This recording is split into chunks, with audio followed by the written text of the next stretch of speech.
কি দ্রুত বুঝাও যায় না। আমার খুব ছোট্টবেলায় আমি এরকম বসে থাকতাম মসজিদে, তো আমার পাশে এক মুরব্বী নামাজ পড়ছেন, আমি সোয়াবিন ভালো সোয়াবিন ভালো, আমি বললাম সর্ষের তেল ভালো সর্ষে।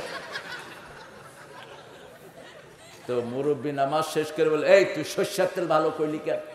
আমি কইলাম আপনি সোয়াবিন তেল ভালো করলেন কেন? এটা যেন না হয়। আপনি স্পষ্ট আওয়াজে বলেন না সুবহানা, বলেন সুবহানা রব্বিয়াল আযীম বিহামদিহি আস্তাগফিরুল্লাহ, এতটুকু পড়তেন রাসূল। জায়েজ নাই। মসজিদে কুকুর যেভাবে বসে এইভাবে সেজদা করা জায়েজ নাই। হাতে ভাবে মাটির সাথে লাগবে না, ফ্ল্যাট হবে না। মসজিদে পাখি যেভাবে খাওয়া খায় এইভাবে রুকু সেজদা করা জায়েজ নাই। খটখট করে রুকু করবেন, সেজদা করবেন as if you are staying there, আপনি সেখানে থাকবেন, মনে হবে যে আপনার রুকু থেকে উঠবেন না। রাসূল অনেকগুলো তসবিহ পড়তেন, 11টা তসবিহ পড়তেন নরমালি রুকুতে এবং সেজদায়। আমরা কয়টা পড়ি? কয়টা?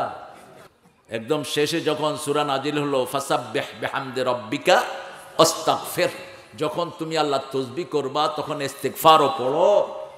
সেই সূরার পর থেকে রাসূল রুকুতে পড়তেন সুবহান রাব্বিয়াল আযীম বিহামদিহি আস্তাগফিরুল্লাহ, সুবহান রাব্বিয়াল আলা বিহামদিহি আস্তাগফিরুল্লাহ। এটা যোগ করে নিতেন, কারণ এটা কার হুকুম? আল্লাহর হুকুম। সূরা কাহাফ একটা নেয়ামতের সূরা, সবগুলি সূরা নেয়ামত, কিছু কিছু বেশি, অনেক বেশি, ঠিক না বেঠি? প্রত্যেক জুমায় যাওয়ার আগে রাসূল 8টা সূরা পড়তেন। কয়টা? 8টা। ফজরে পড়তেন 3টা সূরা।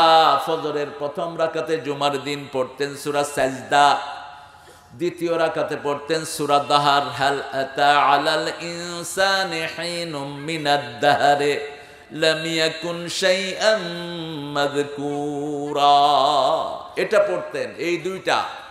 এরপরে রাসূল পড়তেন সূরা কাহাফ। কোন সূরা? সূরা কাহাফ। তারপরে নামাজে, জুমার নামাজে পড়তেন 3টা সূরা, সূরা কাফ। সূরা কাফ পড়লে 2 রাকাতে সূরা কাফ পড়তেন। আর যদি সূরা কাফ না পড়তেন, প্রথম রাকাতে পড়তেন সাব্বিহিসমা রাব্বিকাল আ'লা, দ্বিতীয় রাকাতে পড়তেন হাল আতাকা হাদিসুল গাশিয়াহ। এগুলো হলো সুন্নাহ। আর নামাজের শেষে রাসূল সব নামাজে 3টা সূরা পড়তেন। কয়টা? কুল হুয়াল্লাহু, কুল আউযু বিরাব্বিল, কুল আউযু বিরাব্বিন। কারণ আমাদের দুনিয়াটা হলো ভিক্টেরিয়ায় ভরপুর, পোকা মাকড়।